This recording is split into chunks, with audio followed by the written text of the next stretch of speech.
Oke, assalamualaikum warahmatullahi wabarakatuh. Selamat siang teman-teman semuanya. Waalaikumsalam Waalaikumsalam Bapak. warahmatullahi wabarakatuh, Pak. Ini kuliah perdana kita Digipreneur ya. Nah, yang pertama.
Oke, teman-teman, ini kuliah perdana kita untuk mata kuliah Digipreneur ya. Eh, Sebelum masuk ke perkuliahan, saya tampilkan dulu RPS-nya. Ini RPS perkuliahan kita selama 1 semester ke depan, gitu ya. Di kuliah Digipreneur ini eh, ada dosen koordinator dan ada dosen pengampu, gitu ya. Dosen koordinator ini yang membuat materi, dosen pengampu bergantung dari kelasnya masing-masing. Nah, di kelas ini dosen pengampunya saya, gitu ya. Ini adalah RPS dari rencana pembelajaran semester 1 semester ke depan untuk mata kuliah Digipreneur. Jadi memang ini deskripsi singkatnya tentang mata kuliah Digipreneur gitu ya. Karena memang Anda akan di-train gitu ya, atau Anda akan diarahkan gitu untuk menjadi digital entrepreneur gitu ya. Dengan segala macam bahan pembelajaran yang akan disampaikan dalam perkuliahan ini. Kemudian ini rentang penilaiannya. Kemudian setelah Anda mengikuti perkuliahan ini, ya, Anda diharapkan eh, bisa menjelaskan ini, ya, konsep matematika dalam ekonomi dan bisnis. Oke. Kemudian di dalamnya ada bahan kajiannya ini, gitu ya, ada 12, 16, 14 sorry ya, 14 bahan kajian. Saya nggak tahu nih apakah ini sudah diupdate sebelumnya. Ini ada mulai dari project based learning, kemudian profil bisnis, nanti ada kita ngomongin tentang iklan, sosial media marketing dan segala macam gitu ya. Eh, Kemudian ada CRM, kewirausahaan.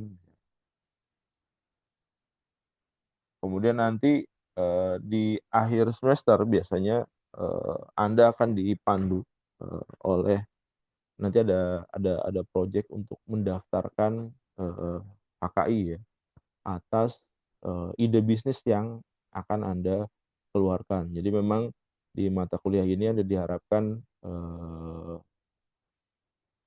finding satu ide bisnis, nah kemudian bisnis Anda nanti punya HKI-nya, punya hak ciptanya. Misalkan Anda, eee, berniat jualan apa, jualan, eee, di mall gitulah ya, nanti, di mall-nya itu bisa, didaftarkan HKI-nya gitu. Nah diharapkan dengan modal itu, Anda keluar dari Inaba, Anda punya bisnis, sendiri ya, Anda sebagai business owner. Anda bukan hanya sebagai pencari kerja, Anda diharapkan bisa, membuat lapangan kerja baru gitu ya, dan Anda nggak tergantung sama tempat kerja. Nah ini, program pembelajarannya ya, ada metodenya, ada yang sinkronus dan ada asinkronus ya. Kalau kalau sinkronus ini ya seperti ini ya, kebetulan, saya pengajar, online jadi memang, untuk mata kuliah saya tidak ada pertemuan offline. Semuanya dilakukan secara online melalui, Zoom, cuma memang, sesuai dengan rules yang ada di Inaba, ini bergantian gitu ya. Jadi kalau minggu minggu ganjil ini kita bertemu secara online, kemudian minggu genap itu Anda, belajar secara asinkronus. Asinkronus itu dalam artian, saya menyajikan, rekaman video dan Anda tinggal menyimak dari rekaman video tersebut. Jadi di minggu pertama biasanya kita online, yang ganjil-ganjil kita online, pasti ketemu online. Jadi Anda bebas, Anda mau, ada di mana aja terserah Anda gitu ya. Anda mau di kampus bisa, di rumah bisa, di apa, di tempat kerja bisa dan gitu ya. Untuk asinkronus, eee, ini isunya gitu ya, banyak mahasiswa, karena memang asinkronus, ternyata nggak menyimak, eee video dari rekaman yang, sudah disajikan. Nah, itu jadi isu. Dan juga di setiap pertemuan seperti mata kuliah yang lain selalu ada kuis ya, teman-teman ya. Kuis ini, saya mengharapkan Anda, aktif dalam mengerjakan kuis gitu ya, karena memang ini menjadi, indikator kehadiran perkuliahan Anda. Jadi kalau Anda nggak mengerjakan kuis di minggu tersebut, maka Anda dianggap tidak hadir dalam perkuliahan tersebut. Nah, kalau Anda tidak, eee hadir dalam perkuliahan tersebut, otomatis nanti ada poin penilaian namanya SCL gitu ya, ini akan, mempengaruhi poin penilaian Anda. Jadi nanti ada kalau nggak salah nanti ada apa, poin-poin penilaian yang harus Anda perhatikan. Jadi di tiap minggu itu akan ada kuis gitu ya, dan di minggu ke-6 itu akan ada tugas, tugas satu. Nah, tugas 2-nya itu ada di minggu ke-12.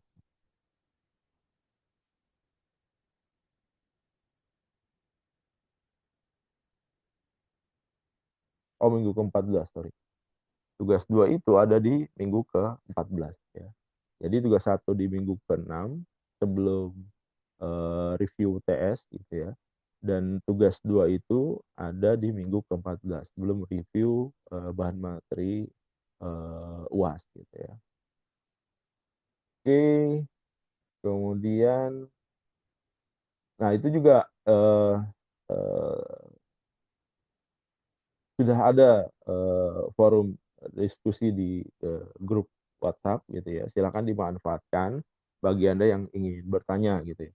Nah biasanya, dalam pelaksanaan kuis ya di mata kuliah saya gitu ya, saya sediakan, jeda waktu ya, eee, 1 minggu untuk Anda mengerjakan, dengan durasi pengerjaan hanya 5 menit. Jadi memang tiap kuis itu terdiri dari 5 soal gitu ya, pilihan ganda.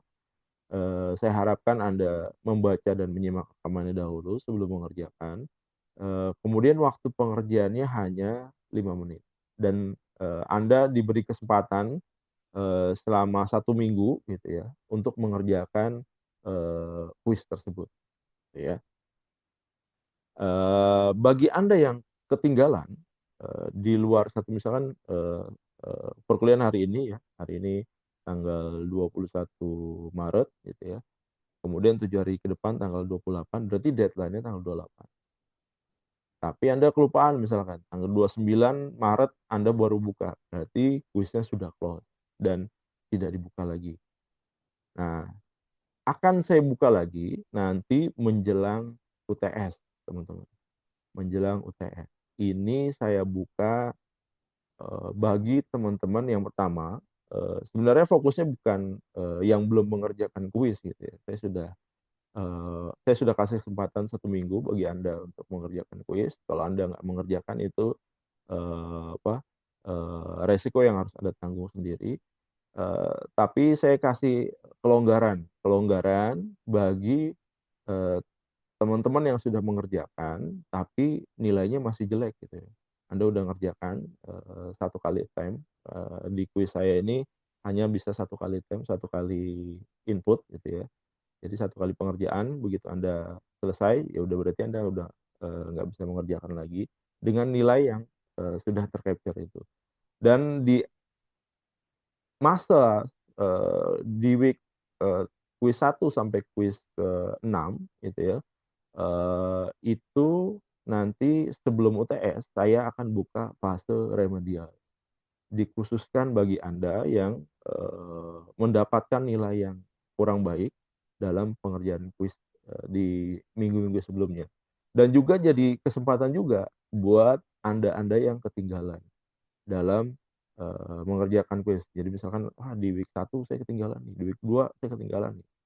Eee Anda bisa mengerjakan sebelum UTS. Tapi nggak adil dong, Pak, kalau misalkan yang ngerjain on time dengan yang ngerjain di fase akhir nih, eee diborong semua itu kuis 1 sama kuis 6. Tenang aja teman-teman yang ngerjain secara on time. Jadi yang ikut remedial untuk pengerjaan kuis sebelum fase UTS atau sebelum fase UAS, jadi remedial itu saya gelar 2 kali ya. Sebelum fase UTS itu dari week 1 sampai week 6 kuisnya, remedialnya, dan di fase kedua itu di week ke-14 ya atau di week ke-15 sebelum UAS, itu saya buka remedial kuis ke-7 sampai bukan ke-7, ke-9 karena 7 itu review sebelum UTS ya.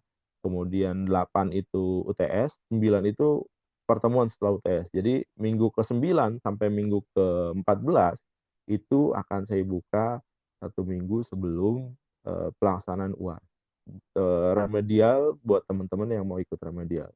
Nah, konsekuensinya yang ikut remedial, maka nilainya adalah nilai yang Anda dapatkan dalam pengerjaan kuis yang pertama ditambahkan nilai remedial dibagi 2, teman-teman. Jadi kalau misalkan pengerjaan pertama Anda dapat 40 gitu ya, saya harapkan di pengerjaan remedialnya Anda bisa dapat 100. Jadi 100 tambah 40, 140 dibagi 2, maka nilai kuis Anda jadi 70 ya. Jadi Anda dapat kesempatan untuk menambah nilai Anda. Nah, celakanya adalah buat teman-teman yang nggak mengerjakan, berarti fase sebelumnya adalah kosong. Jadi diharapkan Anda bisa mendapatkan nilai 100 gitu ya, untuk mendapatkan nilai akhirnya 50 karena 100 ditambah 0 dibagi 2 jadi nilai kuisnya hanya 50. Jadi itu privilege yang saya berikan kepada Anda dalam pengerjaan kuis gitu ya.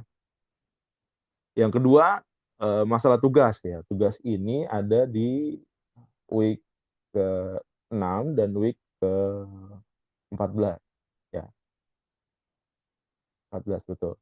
Nah, kalau tugas ini ya,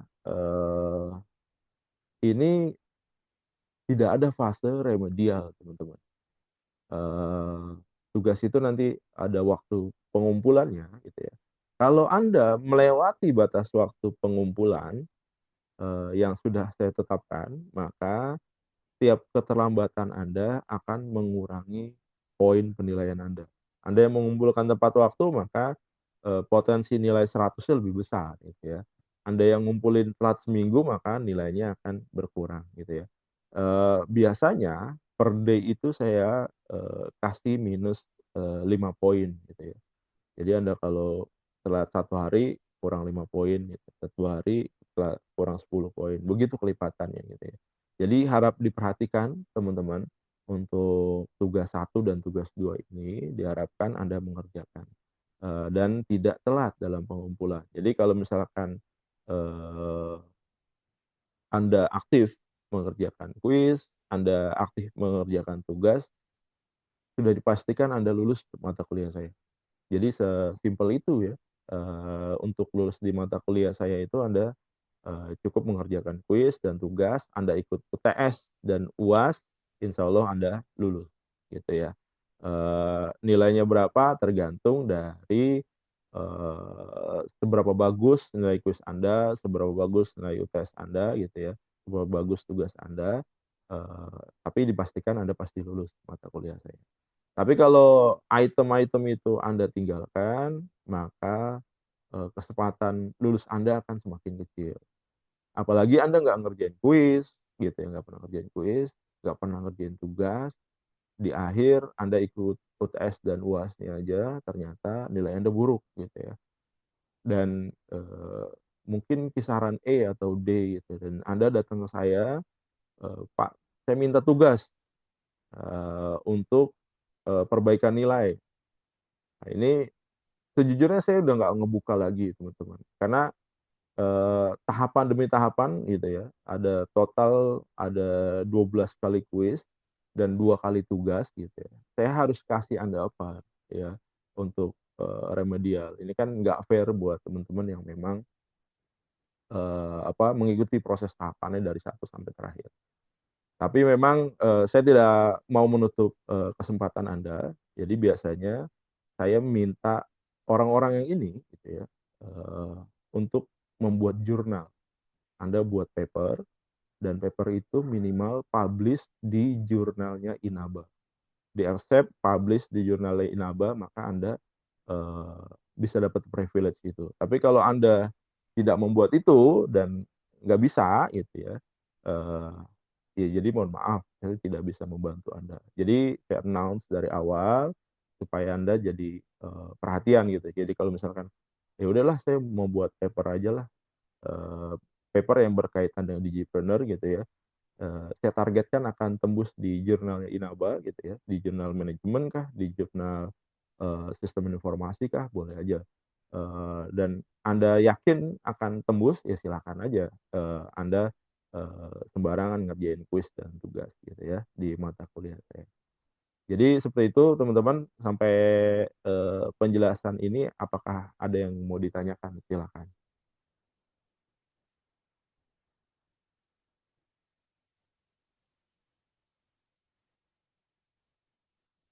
Ada, silakan saya buka, pertanyaan.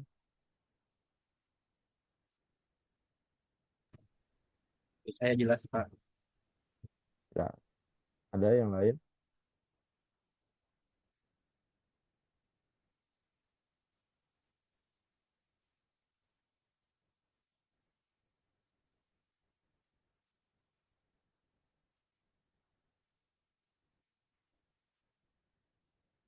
Bapak, punten mau tanya, Ya, silakan.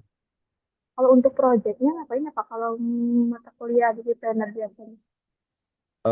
Biasanya nanti, Anda membentuk kelompok gitu, bikin tim usaha. Nanti ada salah satu bisnis yang Anda usulkan, nanti Anda jalankan bisnis itu, biasanya seperti itu. Dan kalau nggak salah dulu, UASnya berkaitan dengan itu, makanya kalau Anda nggak ngerjain tugas, bingung juga Anda harus, ngejawab UASnya kayak gimana gitu. Berarti jualan atau berbentuk proposal ya Pak? Proposal dan jualan juga, ada proses jualannya. Karena memang di kelas saya kebanyakan mungkin ada beberapa atau mayority gitu ya adalah karyawan yang memang kerja di hari Sabtu gitu ya.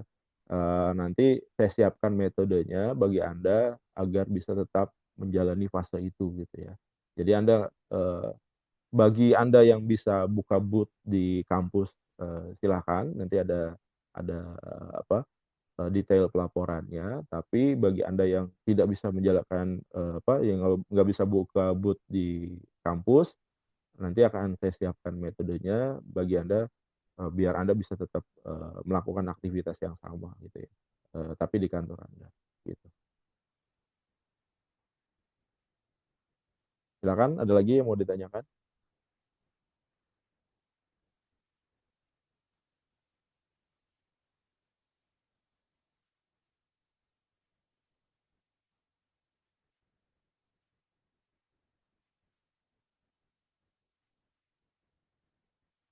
Ada? Oke, nih satu lagi, Pak, gimana kalau saya nggak ikut UTS atau UAS karena kendala biaya gitu ya?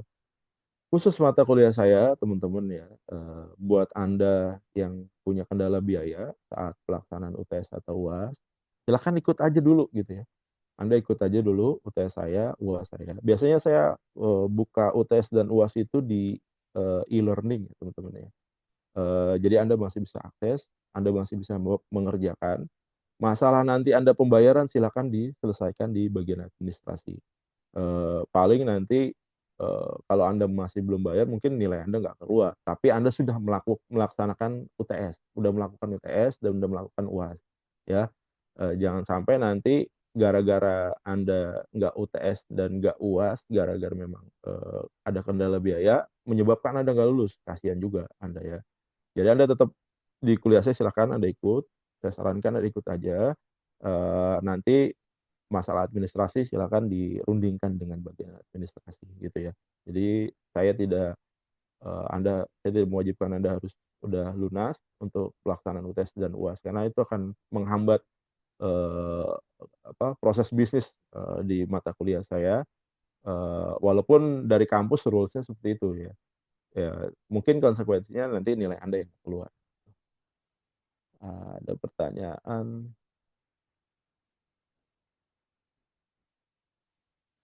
ini ada pertanyaan, usahanya itu dibangun sendiri tanpa harus ada kelompok bagaimana gitu ya? Atau memang harus wajib berkelompok? Eee, Nanti deh di minggu berikutnya ya akan saya, keluarkan kebijakan apakah harus berkelompok atau bisa sendiri-sendiri gitu ya. Saya harus mempertimbangkan banyak kondisi, karena memang mahasiswa di kelas saya ada yang kerja dan ada yang nggak kerja gitu ya, bagaimana caranya bisa memudahkan Anda gitu ya, untuk bisa tetap mengikuti perkuliahan ini, gitu. Nanti kita bisa rundingkan lah, mana yang terbaik gitu ya. Ada lagi silakan yang mau bertanya?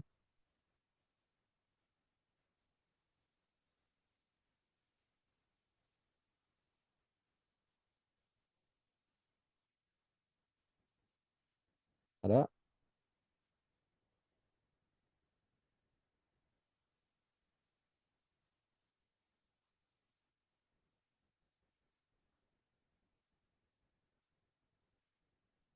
Nggak ada?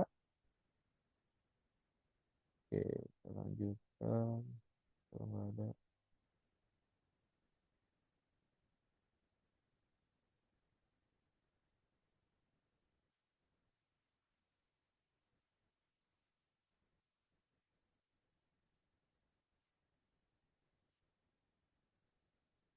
oke.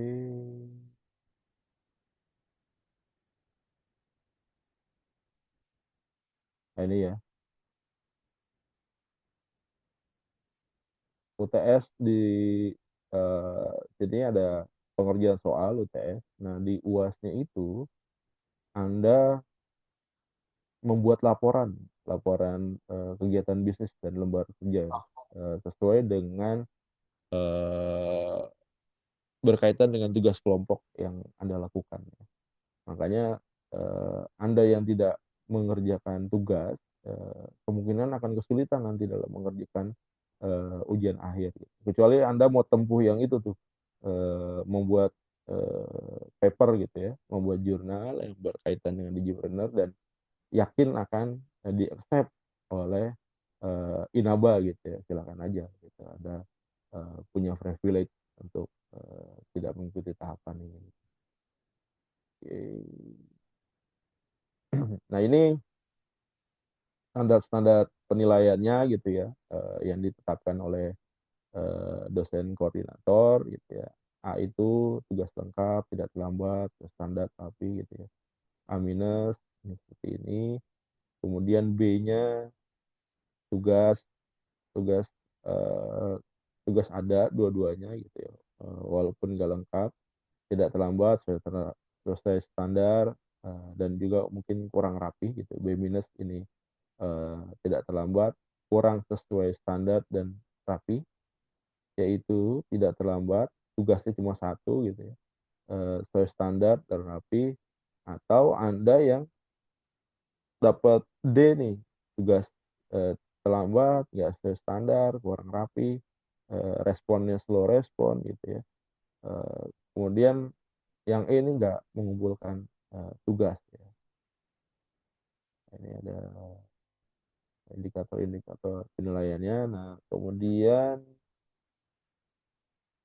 ini penilaian dari kuis satu sampai kuis ke-14 ya, berikut dengan SKL karena berkaitan dengan bobot-bobot penilaian Anda. Porsinya di mana ya?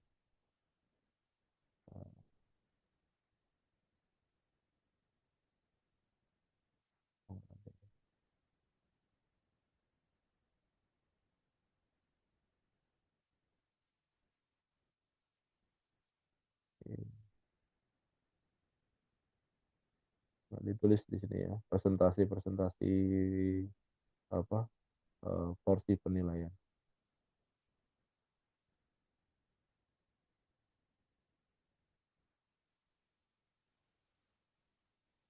Oke, ini ada tanya lagi nih.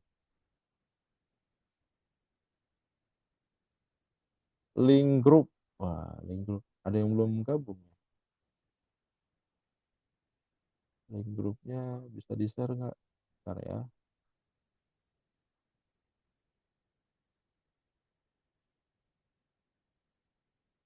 Link grupnya.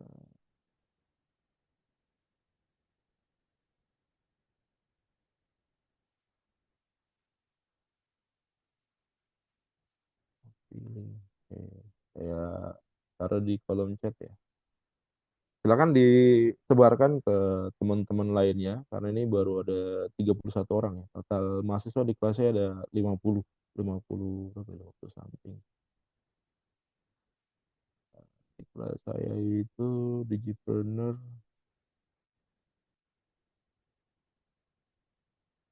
ada 53 ya total mahasiswa. Jadi silakan disebarkan.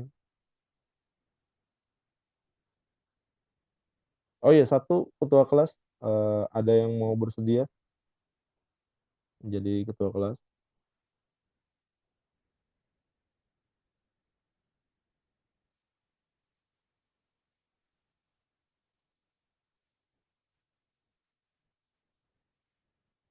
sebagai koordinator nanti,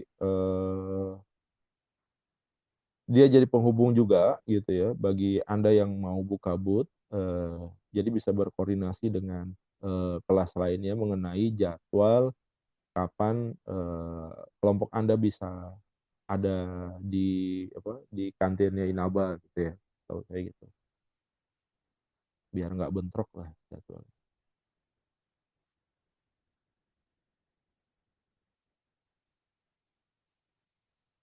Ada yang bersedia?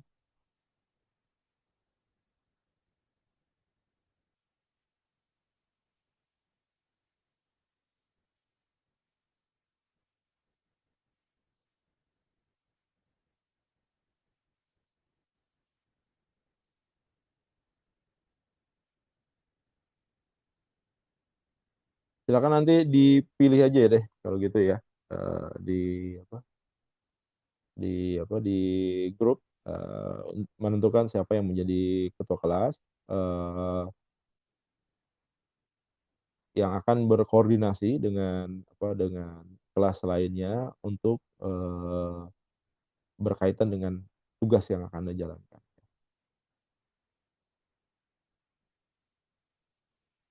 Oke, nah ini kita masuk ke materi eh, Digipreneur untuk sesi 1 week pertama gitu ya.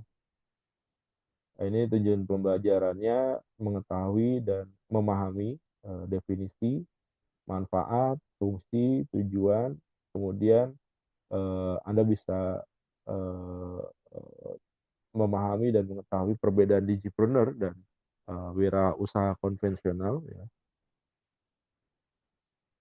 Ada konvensional, ada digital ya mungkin gitu ya. Kemudian ada juga memahami dan mengetahui contoh penerapan digipreneur pada UMKM gitu ya.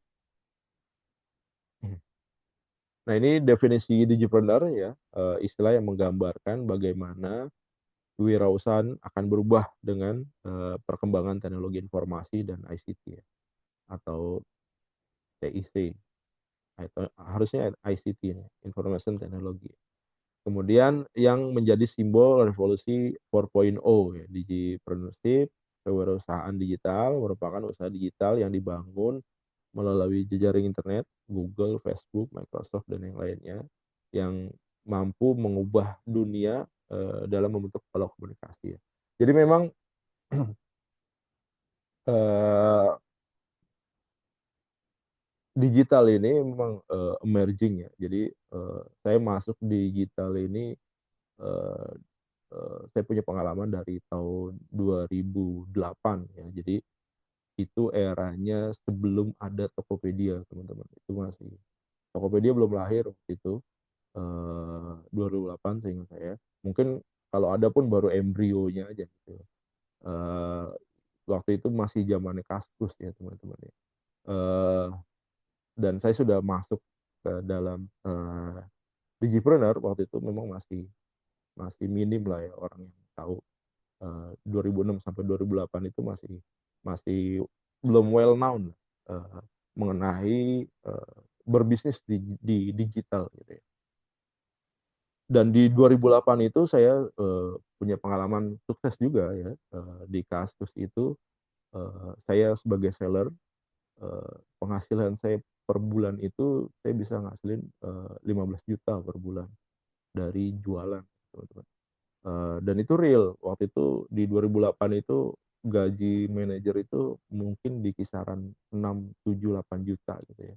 Dan saya bisa ngasilin 2 kali lipatnya, 15 juta. Dan waktu itu saya berbisnis eh, tidak dalam sebagai seller murni gitu ya. Kalau seller murni itu dia punya stok produk gitu ya. Dia punya barang dan dia jualin ke orang lain. Itu saya nggak seperti itu. Eh, 2008 itu awal waktu itu akhir kerja saya waktu itu saya kena PHK di 2008. Kemudian 2006 sebenarnya saya udah mulai masuk ke digital dan 2008 itu saya fokus di digital gitu ya di Kaskus. Ternyata tanpa disangka menggantikan penghasilan saya berkali-kali lipat gitu ya. Tapi waktu itu belum well known, jadi orang tua saya sendiri itu kebingungan gitu waktu saya punya duit banyak tiap bulan eh, dan keluar kamar sesekali aja gitu. Jadi pada saat ada barang dan memang saya harus COD dengan orang tersebut gitu ya, saya harus ngambil barangnya dan saya harus kirim ke pembelinya dengan model COD. Dulu nggak ada delivery online ya, nggak ada fitur COD dan segala macam. Jadi saya harus melakukan itu sendiri. Eh, dan sesekali aja saya keluar rumah gitu ya. Saya lebih banyak ngelakuin aktivitas saya satu hari full 24 jam di dalam kamar gitu ya. Saya terbilang orang yang jarang keluar kamar karena memang di kamar saya sebagai kantor kerja saya. Dan saya menghasilkan 15 juta. Itu porsi dari jualan. Belum ditambah sebagai blogger ya. Waktu itu saya sebagai blogger juga. Eh, eh, saya masuk sebagai kontributor salah satu website ya yang ada di luar negeri. Dari situ saya bisa menghasilkan, dan saya juga punya beberapa website dulu. Dulu masih zamannya blogspot ya, saya punya blog gitu ya, dan target market saya itu di Kanada dan di Amerika. Dari situ AdSense saya minimal 1 juta lah 1 bulan, dan pernah sampai titiknya saya pernah maksimal dalam 1 bulan saya bisa ngasilin 2000 US dollar ya. Dulu waktu itu $1 1000 ya, jadi 2000 kali 10.000, sorry, 2000 kali 10.000 nanti kalian itu penghasilannya. Jadi memang emerging gitu ya. Cuma waktu itu memang belum belum banyak pemainnya, nggak seperti sekarang. Jadi kelihatan lebih mudah mungkin. Saya nggak punya modal, bisa jualan ngasilin omset 15 juta, Anda bayangin. Dan sampai sekarang pun gitu ya, karena memang nomor handphone saya dari dulu nggak berubah gitu. Kadang-kadang masih suka, salah satu item jualan saya adalah sepatu branded ya. Eh, dan saya punya suppliernya, dan beberapa customer saya masih ada yang suka SMS gitu ya, atau WA malah. Dulu zamannya belum belum masih BlackBerry dulu. Jadi biasanya customer saya yang menghubungi saya sekarang melalui SMS, atau kalau dia ngelihat saya aktif di Telegram atau di WhatsApp gitu ya, dia akan message saya dan nanyain stok sepatu yang pernah saya jual. Dan masih seperti itu gitu ya kadang-kadang. Dan pengirimannya itu bisa sampai ke luar negeri ya. Jadi eh, saya pernah ngirim paling jauh ke Italia untuk produk sepatu. Sepatunya emang dari luar negeri. Saya bingung juga dia kenapa pesan dari Indonesia. Katanya memang lebih murah gitu. Dan itu saya jalanin. Jadi dengan digital ini posisi eh, antara eh, seller sesama seller gitu ya, mau dia small company gitu ya, atau nggak punya company atau nggak punya modal kayak saya, itu bisa menghasilkan potensi bisa menghasilkan jumlah yang sama dengan mereka-mereka yang punya modal besar gitu ya. Eh, Gimana caranya kita mengatur insight kita, jadi insting bisnis kita, eh, Sebagai nyata. ada Kalau yang bocor hijau, suaranya siapa? hijaunya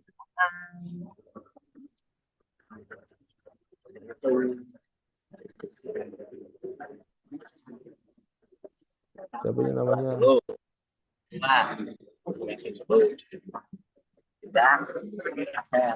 Dia Sofwa, dia suaranya bocor.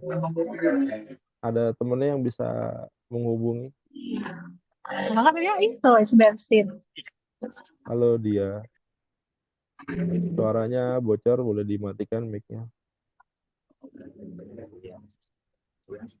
Set, nama set, set lagi. Halo dia.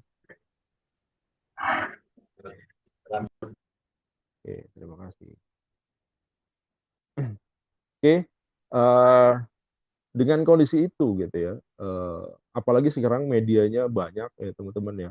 Eh, Dulu proses bisnisnya sama seperti proses bisnis di Tokopedia, hanya memang ada bagian part-part yang memang di handle oleh orang yang berbeda gitu ya.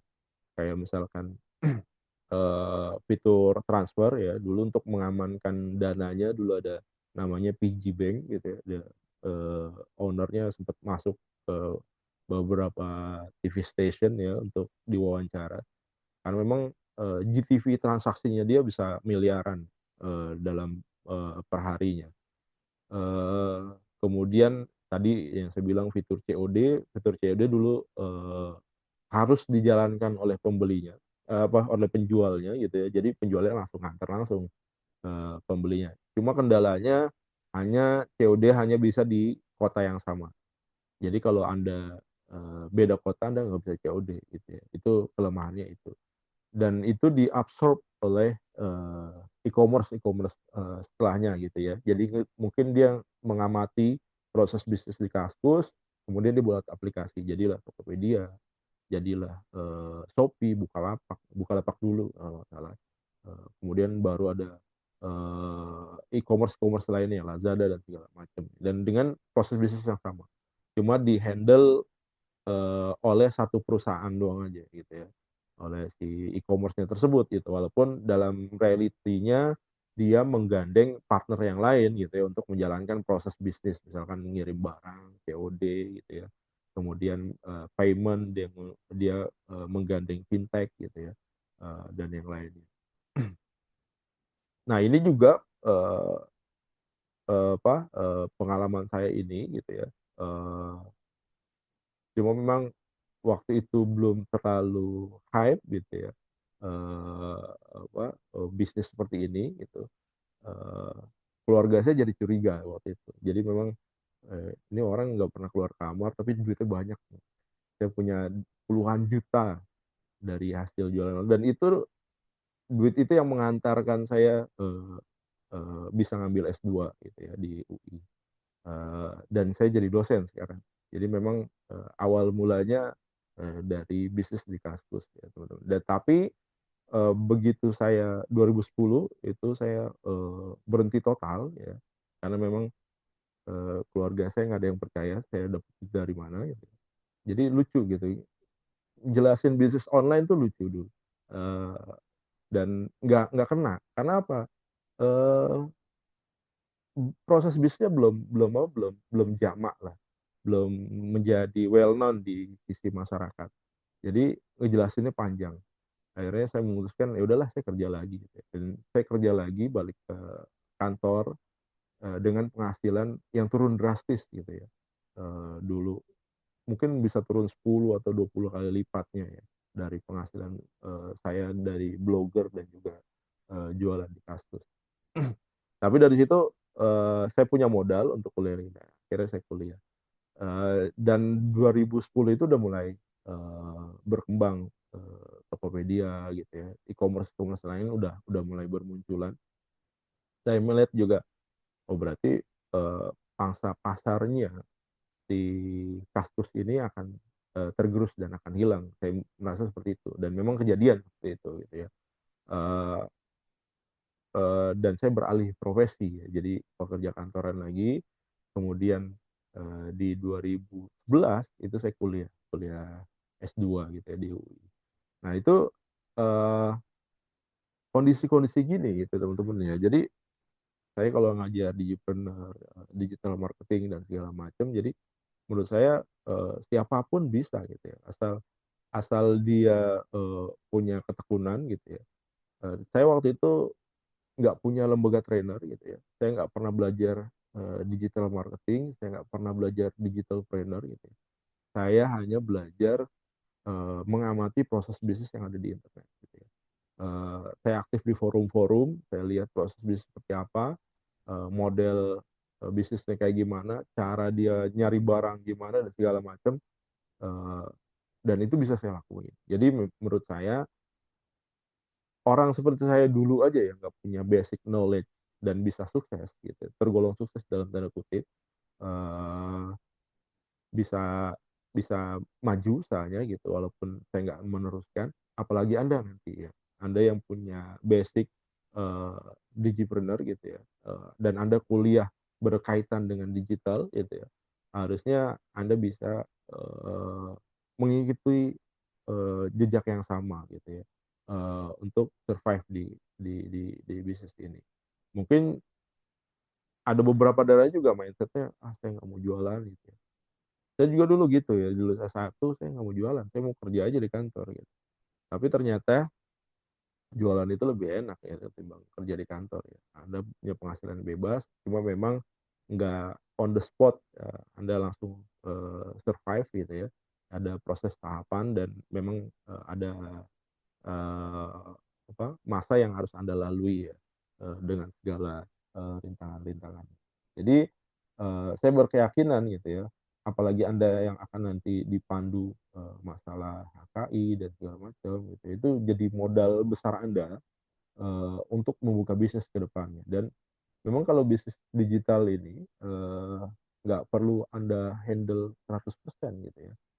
Eh, Beberapa tahun yang lalu sekitar di era-era COVID gitu ya, saya sempat memulai lagi, saya punya eh, apa sewa data center gitu. Kemudian eh, saya jual space-nya itu ya, data center. Jadi saya kerjasama dengan pihak ketiga.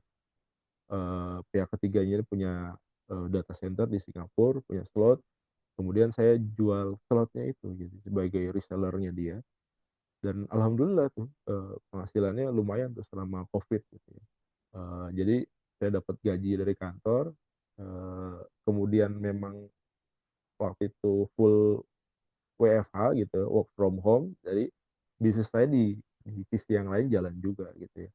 Apalagi dengan fitur otomasi waktu itu. Jadi orang yang register gitu ya, eh, jadi pelanggan saya, eh, menyewa space storage di tempat saya waktu itu. Saya cuma ngelihat laporannya aja per day gitu. Jadi hari ini ada yang masuk berapa orang nih, saya tinggal aktifin aja. Kalau payment udah masuk, saya tinggal aktifin aja. Jadi sesimpel itu. Dan saya juga jualan software waktu itu, dan eh, dari hasil itu ternyata saya nggak WFH gitu ya.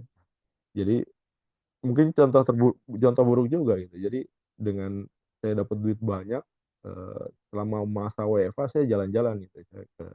Saya ke Jawa Tengah, muterin Jawa Tengah lah. Saya pindah dari satu hotel ke hotel yang lainnya. Jadi memang saya menikmati masa-masa COVID dengan liburan ya teman-teman. Jadi kalau orang work from home gitu ya, saya work from hotel. Jadi dari hotel ke hotel. Jadi memang dengan digital itu eh, semuanya make it easy ya, jadi semuanya akan lebih mudah gitu, lebih gampang.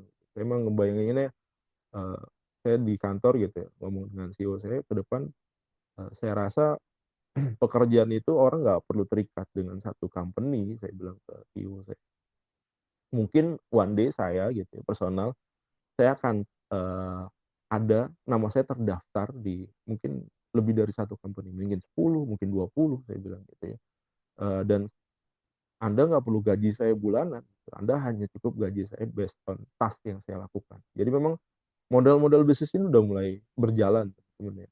Walaupun masih sebatas embrio-embrio saja, masih sebatas apa bagian kecil aja orang yang melakukan. Dan saya udah ada di fase itu yang di 2008 tersebut. Dan mungkin 50 tahun ke depan ini akan jadi well known. Jadi menurut saya gitu ya, Anda mahasiswa di Digipreneur gitu, jangan jangan berharap model bisnis yang sama gitu ya. Mungkin Anda saat ini ada yang bekerja gitu ya, dan Anda berharap eh, ke depan Anda akan kerja terus di tempat Anda, atau Anda akan kerja di perusahaan yang lebih besar gitu. Boleh jadi nanti 5 tahun, 10 tahun ke depan gitu ya, Anda semua akan di PHK gitu. Kemudian Anda akan dikontrak ulang based on task yang Anda lakukan.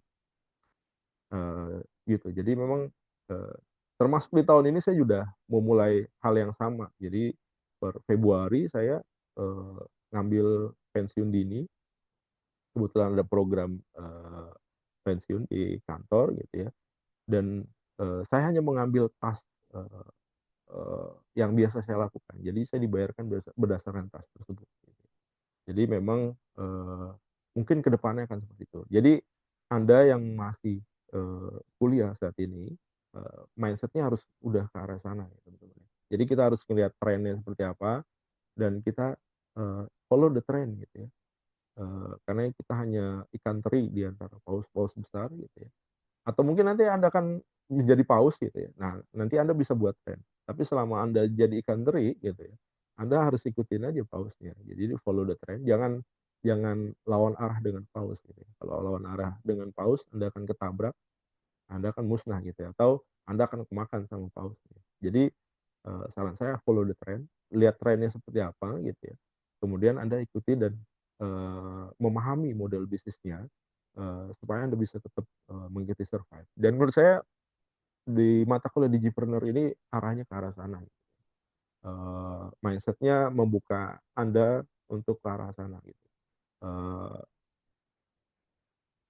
Tahapan berusaha di digital itu menurut saya ada tahapan-tahapannya, dan silakan nikmati tahapan satu persatunya. Nanti Anda akan paham sendiri bagaimana menjalankan bisnisnya gitu. Nanti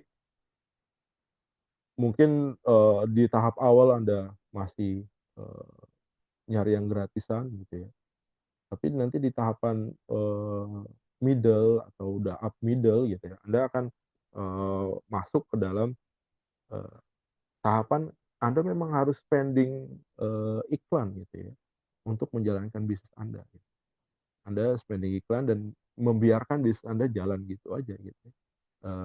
Seperti kerjaan saya waktu Covid gitu ya. Saya men-spending iklan gitu ya, dan bisnis saya jalan. Jadi, sambil dari hotel gitu, saya sambil berenang sama anak saya dengan harga hotel yang murah banget waktu itu, karena orang banyak yang nggak mau keluar, jadi saya penghasilan banyak, nginep di hotel dengan harga yang murah gitu, sambil berenang saya dapat terima transferan dari mana-mana gitu. Jadi, wah, waktu itu saya ngerasa, luar biasa nih hidup gitu ya. Orang suffer dengan Covid gitu ya, saya survive dengan Covid. Jadi, kalau Anda bisa mencermati kondisi keadaan gitu ya, maka Anda akan menikmati keadaan tersebut dengan keadaan yang lebih baik dari kebanyakan orang gitu ya. Jadi, diharapkan dengan mata kuliah ini Anda bisa punya insight ke arah sana. Oke, eee, Digipreneur ini ada berisi beberapa aspek ya. Jadi ada pengertian, jadi pengertiannya Digipreneur seorang pengusaha yang menggunakan teknologi digital untuk memulai, mengelola, mengembangkan bisnisnya gitu ya. Jadi, eee, full menggunakan digital ya, apapun bisnis Anda gitu ya. Ruang lingkupnya meliputi pengembangan usaha digital, pengembangan aplikasi, pengembangan platform, pengembangan jasa ya. Kalau Anda nggak punya kemampuan ini gitu ya, banyak orang yang punya kemampuan ini, Anda cukup menggunakan jasanya mereka gitu ya. Jangan menyulitkan Anda dengan kondisi yang Anda akan menghabiskan banyak waktu di sana gitu ya. Kalau fokus mindset Anda, apa, menghasilkan uang gitu ya, maka fokus pada cara menghasilkan uang yang sah ya, yang benar ya, yang halal ya, gitu ya. Kalau misalkan Anda butuh pengembangan aplikasi, ya udah, gunakan aja jasa pihak ketiga. Nggak perlu Anda belajar sendiri dari nol, kemudian Anda kembangin aplikasi sendiri gitu ya. Tapi kalau Anda punya banyak waktu, ya silakan aja.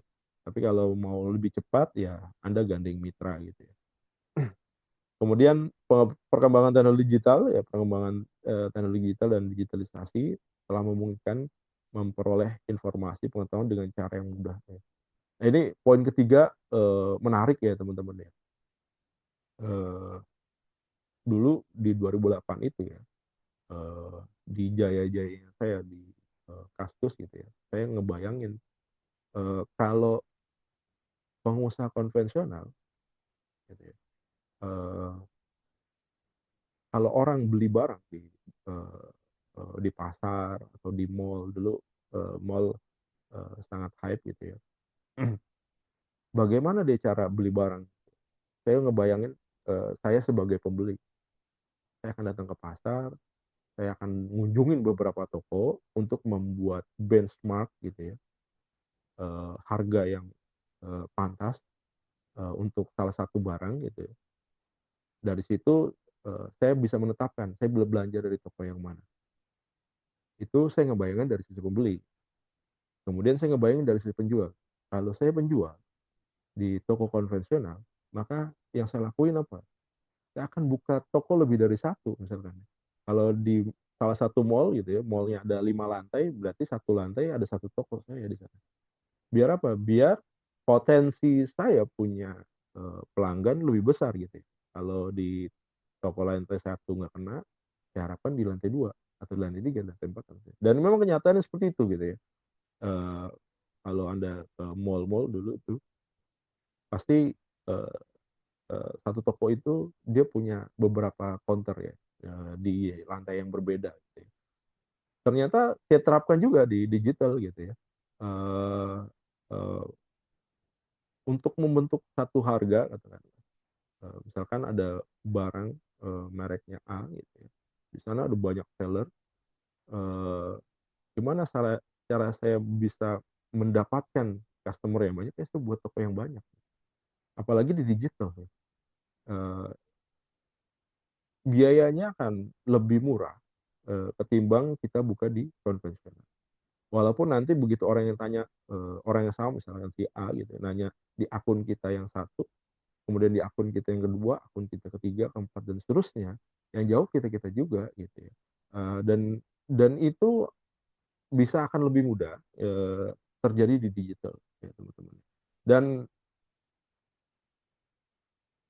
lebih mudah juga bagi customer untuk melakukan benchmark harga di digital gitu. Jadi memang antara seller dan buyer itu punya posisi yang sama. Tapi konsep bisnisnya sama gitu ya antara konvensional dan digital. Bedanya dilakukan secara digital aja. Kalau konvensional ya seperti yang Anda lakukan di traditional market dan nggak ada yang berubah gitu ya. Proses bisnisnya nggak ada yang berubah. Pola cara beli masyarakat nggak ada yang berubah gitu ya. Yang berubah adalah metodenya aja dan kita harus menyesuaikan dengan metode tersebut gitu. Jadi eh, perolehan informasi mudah sekali. Maka dari itu kita harus menebarkan kail yang banyak gitu ya. Kita harus buka toko yang banyak gitu untuk bisa lebih survive ya. Atau kalau Anda mau mau mengeluarkan spend money ya Anda harus berlangganan sebagai toko premium ya di e-commerce kan ada fiturnya tuh. Nah, begitu masuk ke fitur pencarian maka toko Anda akan direkomendasikan gitu. Nah, itu bisa aja tapi ada cost yang harus Anda keluarkan. Yang keempat ada faktor pendukung industri 4.0. Jadi industri 4.0 ini mempengaruhi cara bisnis dijalankan dengan prinsip interkoneksi, transparansi, bantuan teknis, ya, dan pengambilan keputusan cyber physical system.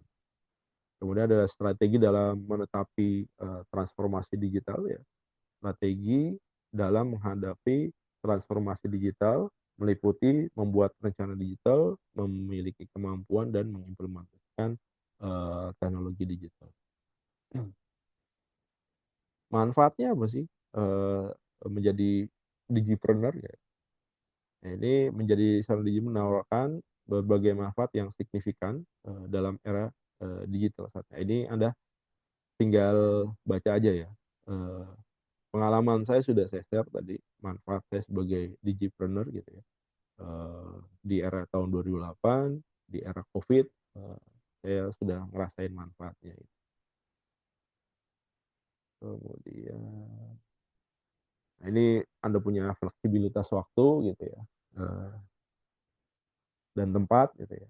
Tapi dengan catatan bisnis Anda laku gitu ya. Kalau bisnis Anda nggak laku ya pusing juga gitu ya. Kemudian potensi pendapatan yang nggak terbatas gitu ya. Anda sambil berenang atau sambil sarapan pagi gitu ya. Anda ngerasain duit follow you gitu ya. Bukan you follow the money, tapi money follow you. Jadi duit yang ngikutin kita gitu ya. Ada di fase itu waktu itu. Duit ngikutin saya kemana aja. Saya pindah ke sini, ditransfer juga. Saya pindah ke sini, ditransfer juga. Jadi emang luar biasa ya. Kemudian biaya operasional rendah tadi. Saya nggak perlu spending waktu. Saya nggak perlu bayar karyawan gitu ya. Semua dilakukan secara digital. Saya cukup kerja di handphone saya aja, tinggal ngeklik aja, dan nggak ada 5 menit saya kerja gitu ya.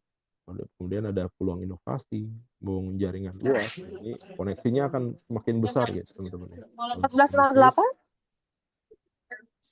Gina audionya bocor Gina.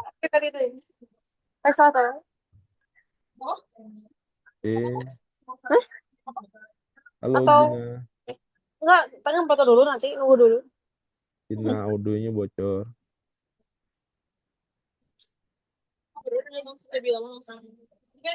Oh, belum. Oke, ini kemudian manfaat Beberapa lagi. digipreneur ya, nih potensi keuntungan besar ya, efektivitas waktu, pengembangan kemampuan digital, peningkatan efisiensi bisnis gitu ya. Jadi kalau Anda udah sukses di satu bisnis, Anda tinggal fokuskan cari subjek bisnis yang lain yang kira-kira potensi ya. Potensi Udah untuk ada segini menambah doang. income saya atau income Anda atau menggantikan income existing Anda. Karena bisnis itu Masih berapa kamu? kurvanya kalau dia sudah mature gitu ya teman-teman ya. Kalau dia sudah mature maka Juga misalkan ini kurvanya seperti ini ya teman-teman. Ini kita akan naik nih waktu kita akan memulai. Tapi ada satu kondisi dia akan mature seperti ini. Kalau kondisi mature ini lama tapi kamu teman-teman dan merek Anda pelihara ya, one day dia akan turun. Dan ini lumrah itu sampai dia mungkin akan nol dan bisnis Anda akan hilang gitu. Nah, sebelum ada di fase ini, ya. sebelum ada Jadi di mana fase kakak ini, kamu mereka nukas Anda sebagai digipreneur itu Anda kantor harus kantor apa? inovasi. Inovasi caranya gimana? Anda mikirin satu bisnis baru. Nah, di sini gitu ya. Yang akan menggantikan bisnis ini.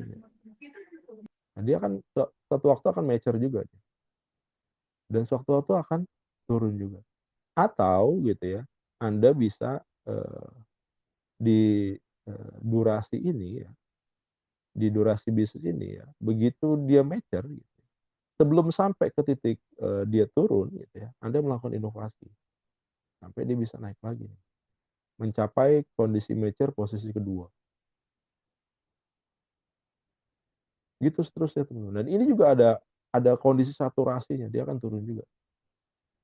Nah, itu memang perbedaannya Anda punya usaha dengan sebagai karyawan seperti itu ya. Kalau karyawan Anda doing activity eee apa, business as usual biasanya, bisnis bau ya, business as usual. Jadi Anda hari ini aktivitas Anda dengan besok sama gitu ya. Selama Anda di posisi yang sama, di bidang yang sama, ya Anda ngelakuin aktivitas yang sama berhari-hari, sampai mungkin Anda pensiun, ya Anda akan ngelakuin aktiviti itu gitu ya. Tapi kalau Anda dengan bisnis, Anda nggak bisa seperti itu teman-teman ya. Anda mengharapkan, begitu bis Anda mature gitu ya, eee, naik gitu ya, udah di kondisi mature, kemudian Anda, eee, melakukan bau tadi ya, business as usual. Kalau Anda bau tadi, business as usual, maka one day bisnis Anda akan drop, dan Anda akan kehilangan bisnis Anda. Maka, yang Anda lakukan, Anda nggak bisa pakai lagi konsep business as usual gitu ya. Di pertengahan jalan Anda harus mikir lagi gitu ya.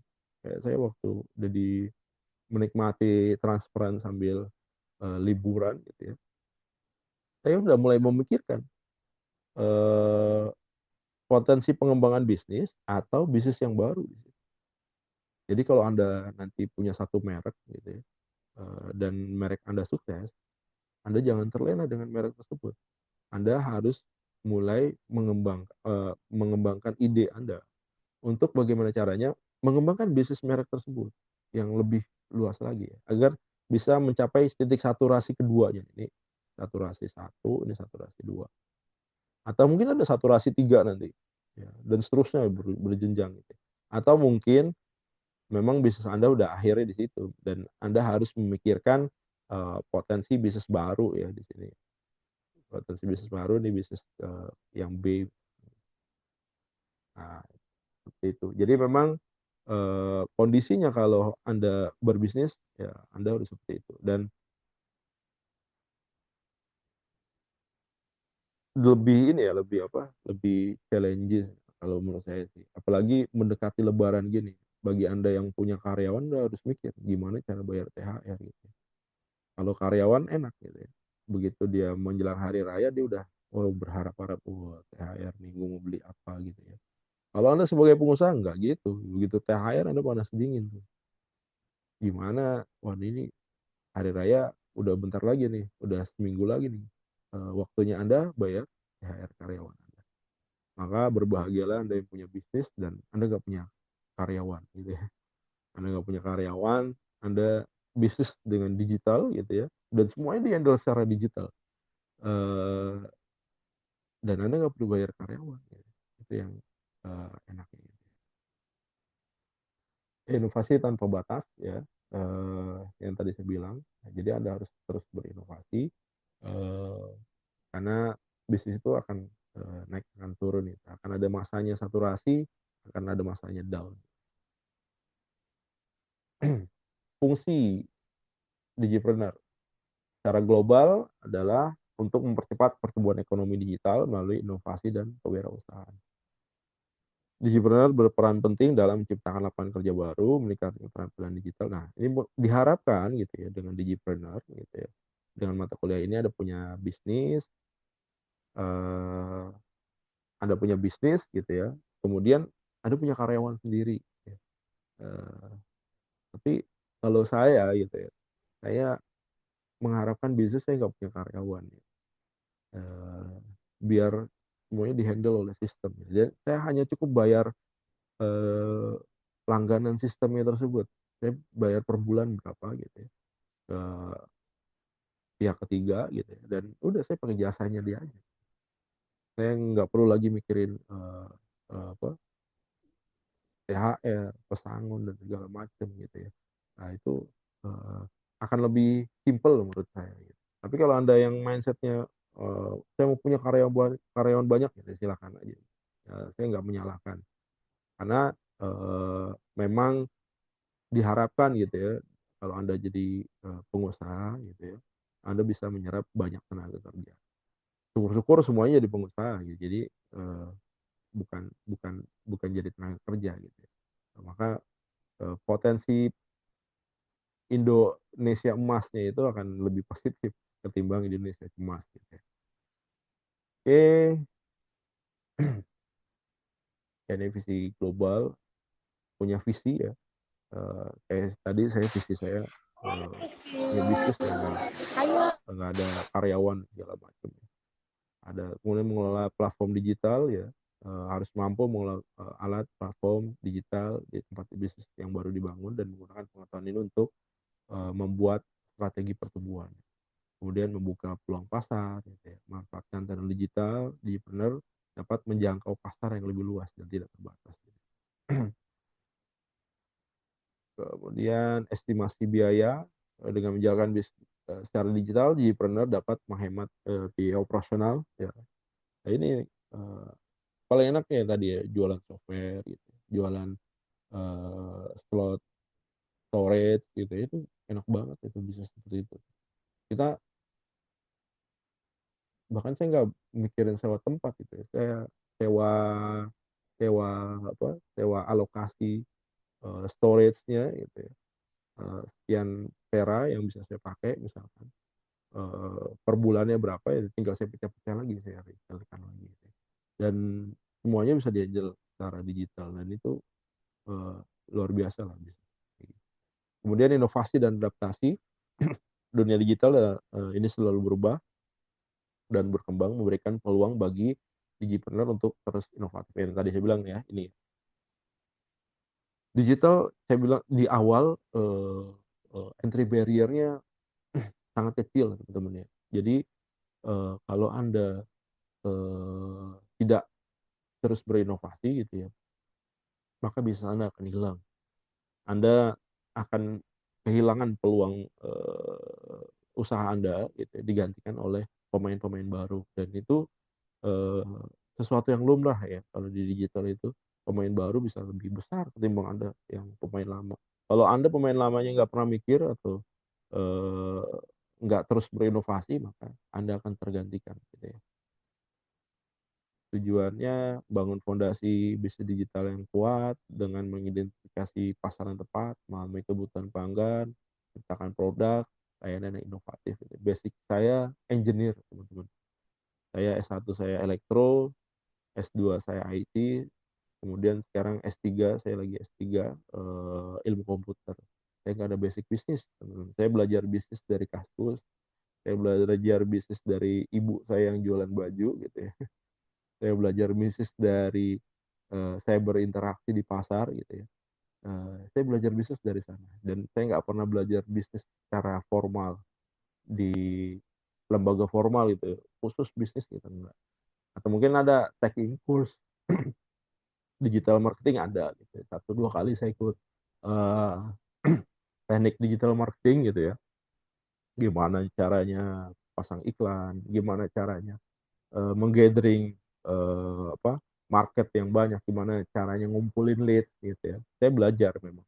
Tapi memang di kurs-kurs singkat yang memang diselenggarakan secara online. Tujuan jangka pendek mendapatkan keuntungan cepat, membangun pengalaman, mengembangkan jaringan, ya, memvalidasi konsep bisnis. Panjangnya bisnis mengembangkan bisnis secara berkelanjutan, gitu ya. Kemudian mencapai skala meningkatkan bisnis untuk mencapai pengaruh yang lebih besar, ya.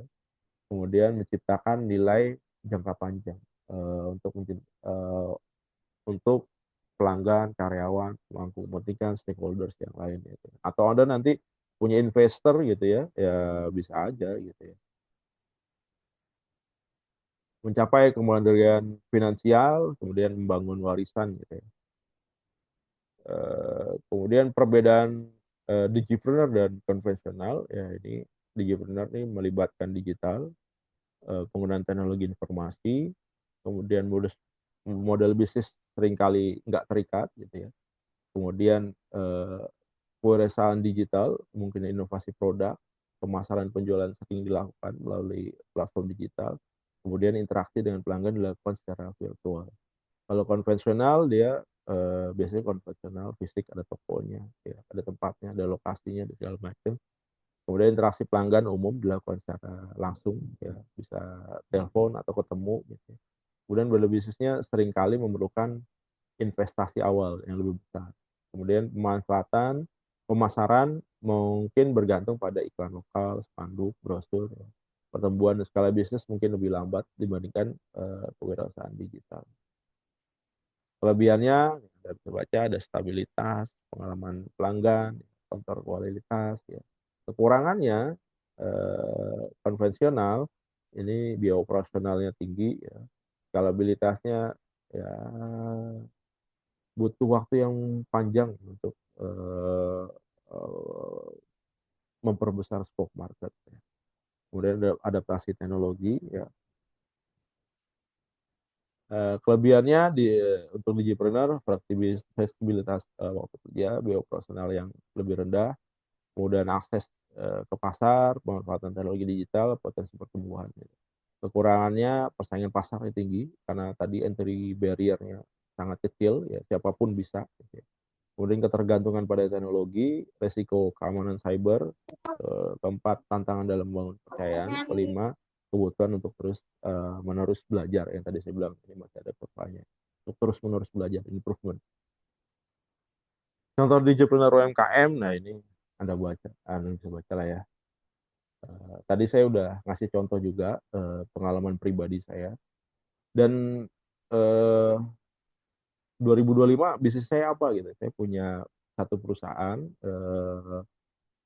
ini bisnis middleware untuk transaksi pembayaran tagihan bulanan. Ya. Saya punya ini, tapi saya nggak jual ke ending marketnya, saya nggak jual.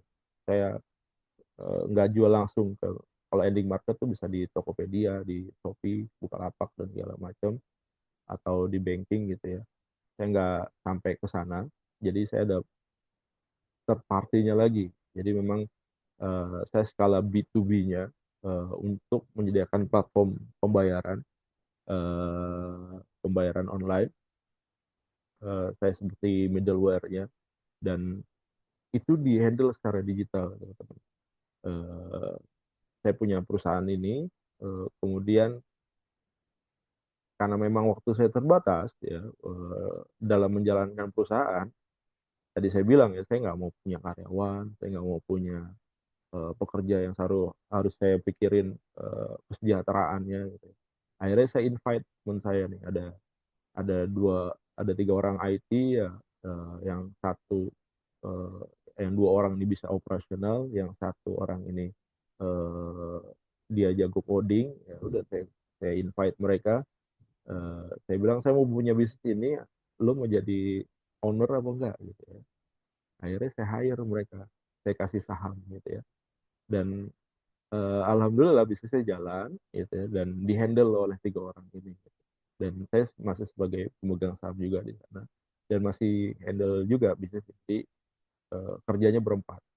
Bedanya empat-empat ini adalah owner, jadi nggak ada pekerja. Jadi saya nggak pusing lagi kalau bisnisnya down atau tutup. Saya nggak pusing bayar PHK karyawan gitu ya, dan saya nggak perlu bayar gaji bulanan. Eh, Keuntungan mereka, mereka bangun bisnis dan mereka punya bisnis ini. Jadi memang Anda sebagai digipreneur, Anda harus putar otak ya, sesuai dengan uh, visi dan misi bisnis Anda ke depannya gitu ya. Oke, itu materi yang bisa saya sampaikan. Silakan kalau ada yang mau ditanyakan. Mungkin ada waktu 5-10 menit. Bapak, saya izin bertanya. Ya. Kan seperti yang sudah Bapak ceritakan tadi, kan Bapak memang sudah lama ya sejak 2008. Nah, dengan seiring perkembangan teknologi, menurut Bapak tuh semakin mudah kah atau mungkin semakin sulit?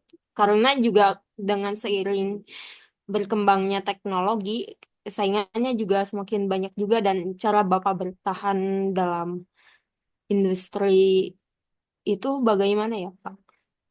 Eh, bagus nih pertanyaannya ya.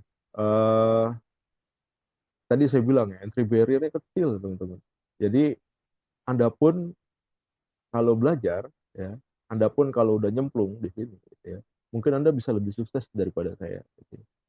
Eh, Cara saya bertahan, ya, saya selalu memikirkan bisnis baru gitu ya. Dari 2008 saya jualan online, dan eh, selesai di 2010 gitu ya, karena memang kondisi dan keadaan memang sudah tidak memungkinkan. Kemudian di 2020 era COVID, saya baru mulai lagi untuk bisnis tadi yang penyewaan storage dan segala macam.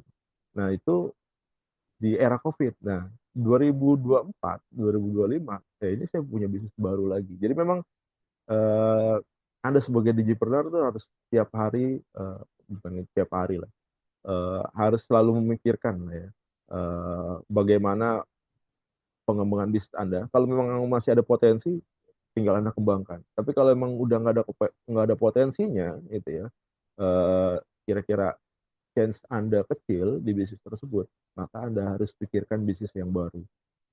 Bisnis yang baru menghasilkan produk yang baru, dan Anda fokus dengan bisnis tersebut. Nanti kalau udah jalan, udah settle gitu ya, eh, waspada dengan kondisi saturasi yang tadi saya gambarkan.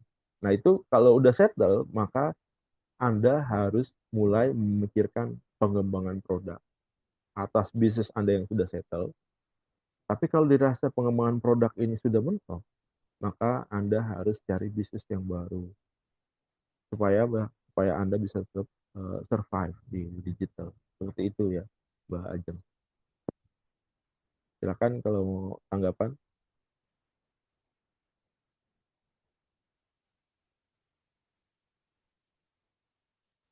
Oke, ini ada yang nanya lagi. Bagaimana peran SEO dan SMM, ya, Search Engine Optimization, dan social marketing, media marketing. Menarik ya teman-teman, ini SEO ini uh, gimana. Dulu saya belajar ini SEO buat mengembangkan produk. Saya punya produk gitu ya, kemudian saya punya website. Gimana caranya website saya banyak dikenal sama orang gitu. Jadi ada metodenya. Nanti materinya ada teman-teman, nanti akan saya share. Saya coba cari dulu. Kayaknya di link YouTube saya ada tuh kalau nggak salah, SEO. Nanti akan saya share. Cuma kalau dikaitkan dengan fenomena saat ini saya melihat dengan berkembangnya TikTok gitu ya teman-teman. Dan teman-teman sejawat saya gitu ya, mereka sudah mulai meninggalkan entity website gitu ya. Dulu blogger kayak saya gitu ya, menganggap website itu, domain name itu adalah aset yang bisa dilegasikan, aset yang bisa diwariskan kepada anak keturunan saya gitu ya. Jadi waktu saya buat domain name ya saya buat aja gitu ya. Makin makin lama domain name saya misalkan, saya misalkan punya domain name dari 2007 gitu ya. Kemudian saya buat tulisan di 2025 itu, maka eh, potensi ke indeks tulisan saya di Google gitu ya, itu akan semakin besar.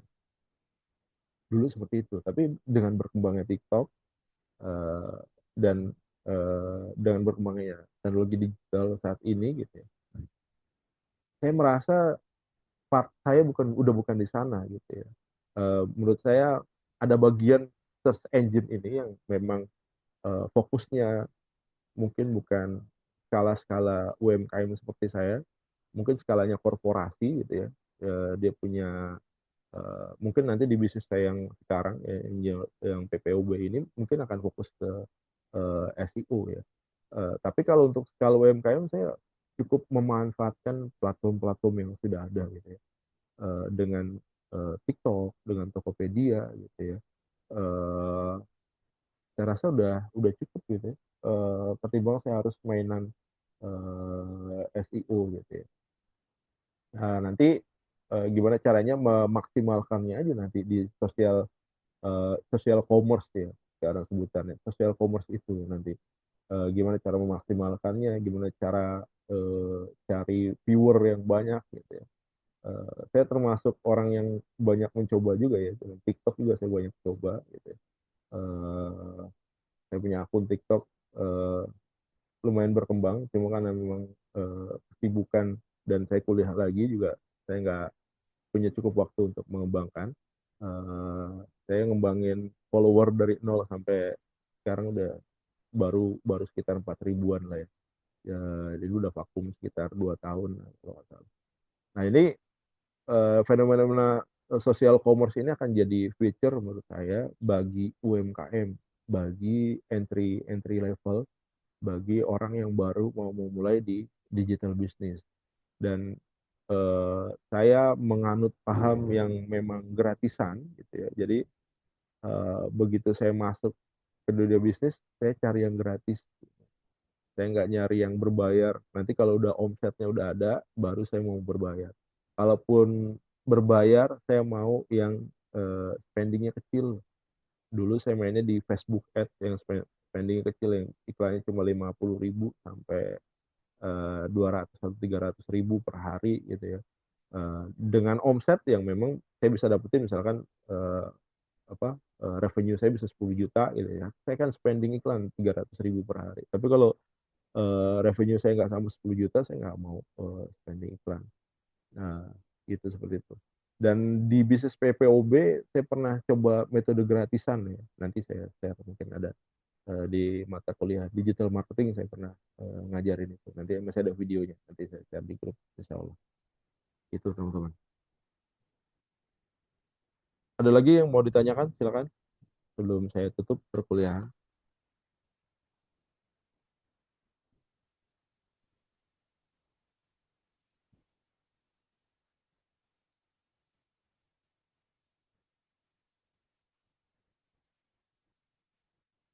Nggak ada? Cukup? Oke. Saya rasa cukup. Semoga ini membuka wawasan Anda, perkuliahan ini membuka mindset Anda gitu ya. Eh, jangan jadi katak dalam tempurung gitu ya teman-teman ya. Apalagi Anda yang sudah ada di organisasi besar, Anda sudah nyaman dengan kondisi Anda gitu ya. Jangan, oh saya nggak mau belajar yang hal yang baru lah, saya udah nyaman dan kondisi ini, dan nggak ngejamin gitu ya eh, tempat Anda bekerja saat ini bisa survive sampai Anda pensiun. Jadi kondisi itu bisa berubah-berubah gitu ya. Eh, kalau prinsip saya sebagai manusia gitu, saya harus selalu bergerak, ya, bergerak apapun itu gerakannya, agar apa? Agar saya tetap hidup. Jadi kalau orang hidup itu harus bergerak, gitu ya. Ya, bergeraknya dalam bentuk apa? Ya bisa mikir sesuatu hal yang baru. Jangan terlalu puas dengan kondisi yang ada, biar Anda bisa bisa naik level dengan cepat gitu ya. Semoga Anda bisa tercerahkan dengan hal itu. Oke, saya rasa perkuliahan cukup sampai di sini. Minggu depan waktunya video, kita ketemu lagi di minggu ketiga online. Mungkin setelah Lebaran minggu ketiga. Buat Anda yang mau pulang kampung, hati-hati di jalan ya. Selamat menikmati liburan Anda. Kalau waktunya liburan, nggak usah mikirin bisnis ya teman-teman. Jadi nikmati liburan bersama keluarga Anda, puas-puasin, refreshing otak gitu ya. Biasanya kalau liburan itu waktu yang tepat buat nge-refresh otak gitu ya. Jadi biasanya setelah liburan tuh banyak ide-ide baru. Kuncinya banyak mengeluarkan ide baru adalah banyak-banyak liburan gitu ya. Oke, terima kasih. Selamat siang. Assalamualaikum warahmatullahi wabarakatuh. Waalaikumsalam warahmatullahi Waalaikumsalam warahmatullahi wabarakatuh. Terima kasih banyak, Pak. wabarakatuh. Ini dari akhir hadir, Pak. Ya, sama-sama. Jangan lupa kerjakan kuis ya teman-teman.